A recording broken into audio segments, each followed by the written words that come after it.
जय गुरुदेव, जय माता जी, जय गायत्री माता।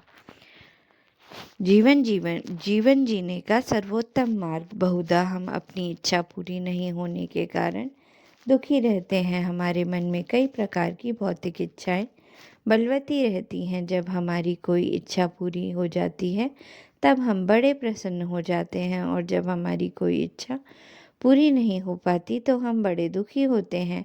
कभी कभी तो व्यक्ति इतना हताश, निराश और उदास हो जाता है कि जीवन उसके लिए बोझ सा बन जाता है। वह जीवन को बोझ समझकर बस ढोता फिरता है। कभी सम्मान पाकर वह हर्षित उठता है तो कभी अपमान मिलने पर अवसाद गृहस्थ हो जाता है।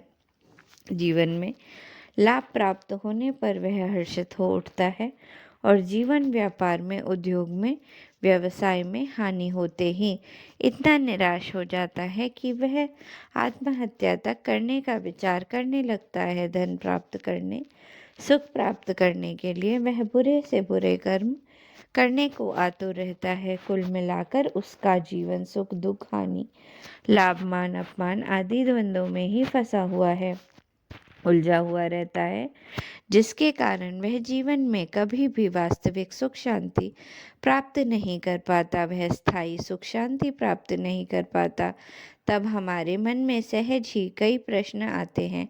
ऐसा भला क्यों और कैसे होता है? क्या जीवन जीने का कोई ऐसा उपाय भी है, मार्ग भी है, जिस पर चलकर व्यक्ति स्थायी सुख शांति प्राप्त कर सके? और यदि कोई मार्ग है तो वह कौन सा है?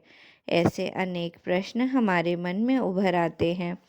जीवन से निराश एक ऐसा ही व्यक्ति इन्हीं प्रश्नों को लेकर एक तपस्वी के पास पहुंचा। वह संत वास्तव में बड़े तपस्वी थे, ज्ञानी थे।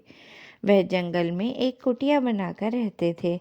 जीवन से निराश वह व्यक्ति उनके पास पहुंचा और बोला, मैं जीवन से निराश हो चुका हूँ। अब मैं गृह त्याग कर आपके साथ ही रहना चाहता हूँ। आप कृपा करके मुझे अपना शिष्य बना लीजिए। महात्मा ने उसकी इच्छानुसार उसे अपने शिष्य के रूप में स्वीकार कर लिया। महात्मा जी ने उसे गायत्री मंत्र की दीक्षा दी और कहा, ब्रह्म मुहूर्त में उठकर उदीयमान सविता देव को का अपने हृदय में ध्यान करते हुए नित्य गायत्री मंत्र का जप करो, शास्त्रों का स्वाध्याय करो। वह महात्मा जी ने बताए अनुसार वैसा ही करने लगा। महात्मा जी ने उसे एक गाय भी दी और कहा, वत्स, इसकी सेवा करो और दूध का सेवन करो। वह नित्य संध्या वंदन करने लगा। साथ ही वह प्रतिदिन गाय को जंगल में ले जाकर चराता। दोनों समय उसका दूध पीता और नित्य गायत्री उपासना और स्वाध्याय किया करता। एक दिन वह महात्मा जी के पास गया और बोला, गुरुदेव, आपकी कृपा से अब मैं बहुत आनंदित रहने लगा हूँ। महात्मा ने पूछा, वत्स, आनंद क्या है? आनंद से तुम्हारा क्या अभिप्राय है? वह बोला, मैं नित्य संध्या वंदन करता हूँ, स्वाध्याय करता हूँ, गाय चराता हूँ, खूब दूध पीता हूँ और सुखपूर्वक रहता हूँ।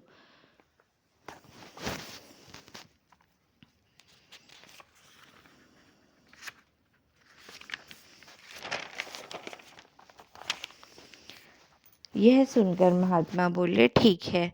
कुछ दिन बाद संयोग से एक दिन गाय कहीं हो गई।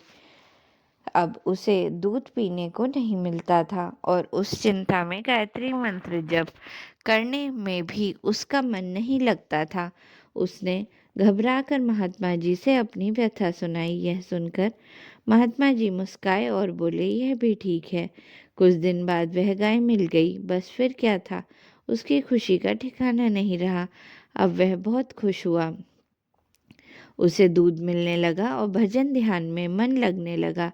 वह महात्मा जी से फिर मिला और अपनी सुखद स्थिति का बखान किया। उसकी बात सुनकर महात्मा जी बोले, यह भी ठीक है। यह सुनकर वह शिष्य बड़ा अचरज में पड़ गया और बोला, गुरुदेव, यह कैसी बात है? अब गाय गुम हो गई तब भी आपने यह कहा, और ठीक है, और अब गाय दोबारा मिल गई है तब भी आपने कहा ठीक है। तब महात्मा जी बोले, वत्स, जीवन जीने का यही सर्वोत्तम ढंग है।